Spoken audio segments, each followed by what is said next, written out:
नमस्कार, मैं जितेंद्र गुप्ता और आप देख रहे हैं स्टार सिटी न्यूज़। में इस वक्त दिल्ली के मुंडका विधानसभा टिकरी कला गांव में मौजूद हूँ। साथ ही हमारे अशोक कुमार टिकरी जी हैं, जो कि उपाध्यक्ष हैं किसान मोर्चा दिल्ली प्रदेश से। आइए इनसे सीधी बात करते हैं।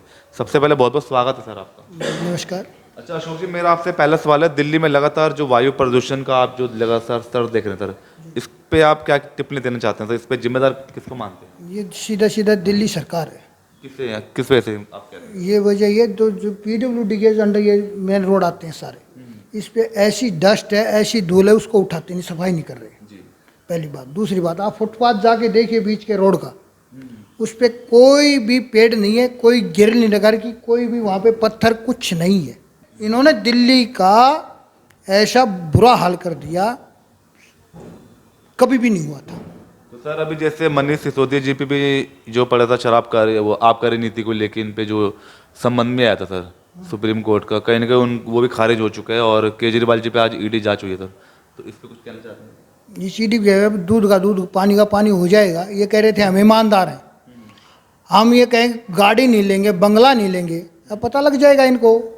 अब क्यों घबराए हुए हैं? जिस अन्ना जी आंदोलन के रूप में ईमानदारी का ढोल बजा के ये आए थे, अभी पता लगेगा लोगों को कितनी लूट मचाई है इन्होंने। हालात अगर हम बात करें मुंडका विधानसभा को लेकर सर, जिसमें आपका टिकरी कला गाँव भी लगता है वार्ड 35 में, तो किस किस तरह की समस्या इन क्षेत्रों में? इस क्षेत्र में बहुत बुरा हाल है मेन रोहतक रोड का। आप मुंडका देखिए, नांगलोई से मुंडका टिकरी बॉर्डर तक मेंटेन जो हाईवे है ये रोहतक रोड जिसको बोलते हैं, घंटों यहाँ एम्बुलेंस रेंगती फिर रही है और बीमार आदमी ऐसी तकलीफ हो रही है, कोई भी टाइम से नहीं आ जा सकता है। हर नौकरी वाला परेशान है, बच्चे स्कूल वाले परेशान है, या एक दो घंटा जाम में फंसे रहते हैं। जाम की स्थिति बनी है, ये बहुत ज़्यादा जाम की स्थिति बनी हुई है। दूसरी बात ये है, रोड का बिल्कुल भी ये पता नहीं यहाँ रोड है या गड्ढा है या पानी है। अब आप देखते जाएंगे, ये इधर टिकरी से आगे निकल के अब ये जो ये चारा मंडी बोलते हैं, PVC मोड़ मेट्रो स्टेशन टिकरी बॉर्डर के नीचे लेफ्ट हैंड, कितना बुरा लग। और नाले की कोई सफाई नहीं है, नालों का कोई काम नहीं है, नालों का पानी रोड पे आया हुआ है। बस पे जो ये अपने यात्री जो खड़े हैं बस टर्मिनल पे, उनको खड़ा होने के स्टैंड का पता नहीं है, पानी रोड का पता नहीं है, कोई भी नाला साफ नहीं है, सारे रोड का बुरा हाल है।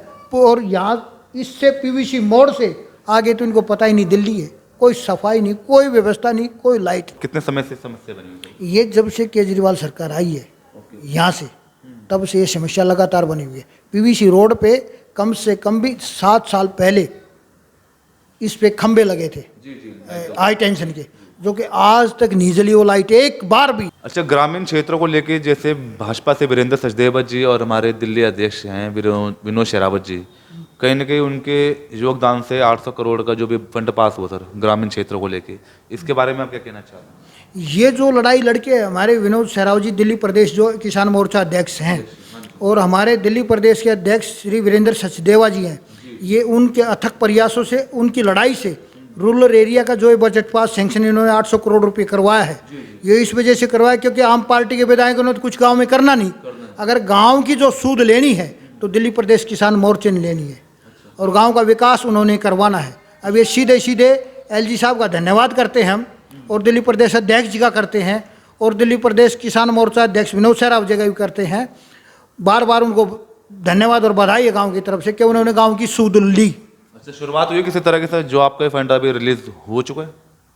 फंड रिलीज हो चुका है, तो कहाँ लग रहे हैं फंड अभी? अभी लगेगा। अच्छा, शुरुआत हुई नहीं, अभी शुरुआत नहीं, अभी आ जाएगा, तो बजट सैंक्शन हो गया है। अच्छा, अभी लगेगा। तो क्या क्या आप मतलब आगे के लिए क्या उम्मीद रखते हैं अपने गांव को लेके, किस तरह से? हम ये उम्मीद रखते हैं कि जिस गांव में पैसा लगाएंगे उस सामूहिक गांव के हिसाब से, जैसे सामुदायिक केंद्र चौपाड़ की मरम्मत है, और कोई रास्ते हैं, मेन रोड हैं, कोई भी गांव अगर जिस काम को चाहेगा वो उसमें बजट लगेगा। गांव की राय के बगैर कोई बजट नहीं लगेगा।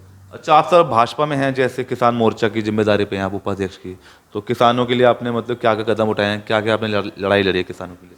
हमारे किसानों की लड़ाई ये लड़ी है, अल्टरनेटिव प्लॉट नहीं दे रहे हमारे को, अल्टरनेटिव प्लॉट बंद कर दिए। दूसरी लड़ाई किस दिल्ली प्रदेश में किसानी का दर्जा खत्म कर दिया। दिल्ली में रावता उधर 150 एकड़ के करीब, उस पर कोई भी पैदावार नहीं हो रही, वहाँ पे जल भरा हुआ है। हम गवर्नर साहब को भी लेके गए थे। किसानों का वहाँ कोई सूद लेने वाला नहीं है किसानों की, और ये इस मुआवजे के लिए लड़े हैं किसानों के लिए। और किसानी का दर्जा जैसे हरियाणा की फर्ज से ट्रैक्टर हमारे को लेना पड़ता है, दिल्ली की फर्ज से हम ट्रैक्टर भी नहीं ले सकते। तो इनके लिए आप लड़ाई लड़ रहे थे? लड़ाई लड़ रहे हैं और जारी है। तो इसके लिए आपने कोई प्रदर्शन किया सर? आपने प्रदर्शन एक अनेकों बार, हर महीने 42 दिन तो उसके सीएम साहब के दरवाजे के सामने बैठे थे हम। जी। तो क्या मांगे रहेंगी आगे के लिए आपकी? मांगे यही है, दिल्ली को अल्टरनेटिव प्लॉट दिए जाए और दिल्ली किसानी का दर्जा वापस दिया जाए, ताकि हम अपनी फर्ज पर अपने ट्रैक्टर खरीदे जाए। और दिल्ली में एक सबसे बड़ी बात ये है, 81 ग्राम सभा में वेस्ट कर देते हैं, और ये मतलब लैंड यूज चेंज का जो मामला हम समझेंगे। अब खेती तो इन्होंने किसानी का दर्जा खत्म कर दिया, न तो हम वेयर हाउस बना सकते हैं, न कोई उसमें अन्यथा और काम कर सकते हैं। प्रशासन का डंडा चलता है, कुछ करते हैं तो हर प्रशासन का, जो किसान कोई भी ईंट लगाता है तो प्रशासन पहले आता है। हम उसमें कोई किराए का जुगाड़ नहीं कर सकते। तो अन्यथा बातें हैं जो जिससे किसान बहुत परेशान है दिल्ली का। तो इसके लिए विनोद सहरावत जी लड़ाई लड़ रहे थे? लड़ाई बार बार लड़ रहे हैं विनोद सहरावत जी, इतनी लड़ाई लड़ते हैं, मैं समझ रहा हूँ ये दिल्ली देहात हमारी लड़ाई से ही जिंदा है। एक खुशी की खबर ये भी है कि राम भक्तों को लेकर जो 100 साल से जो एक आस्था से जुड़ा हुआ एक उसका समय आ चुका सर 22 जनवरी का, तो इस पे आप कुछ संदेश देना चाहते हैं अपने भक्तों को? ये संदेश देना चाहते हैं कि उनका सपना साकार हुआ, जो उनको दिल और उम्मीद से मोदी जी सरकार जो सेंटर में बनाई, उनका सपना साकार हुआ। जो ये विपक्ष वाले कहते थे तारीख कब बताओगे, अब हम तारीख बता रहे हैं, 22 जनवरी है, और वहाँ मंदिर देखने आ जाना और भगवान राम के दर्शन करना।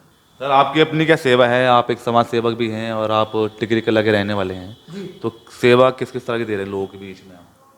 हर प्रकार की सुविधा अवेलेबल है। हर प्रकार की, जैसे सर जी भाई, किसी का कोई परेशानी थाने की हो, पुलिस वाले की कोई बात हो, आपसी झगड़े की कोई बात हो, किसी का और कोई काम हो, जो हमारे से बनता है हम सेवा करते हैं। सर और छोटा सा कोई जनता में कोई मैसेज, कोई अपील देना चाहते हैं? आने वाले जो त्यौहार भी आ रहे हैं, दिवाली भी आ रही है, तो इस पर कोई छोटा सा मैसेज देना चाहते हैं? सबको शुभकामनाएं दीपावली की, हैप्पी दिवाली। तो यह हमारी सीधी बात अशोक कुमार टिकरी जी से, स्टार सिटी के साथ मैं जितेंद्र गुप्ता।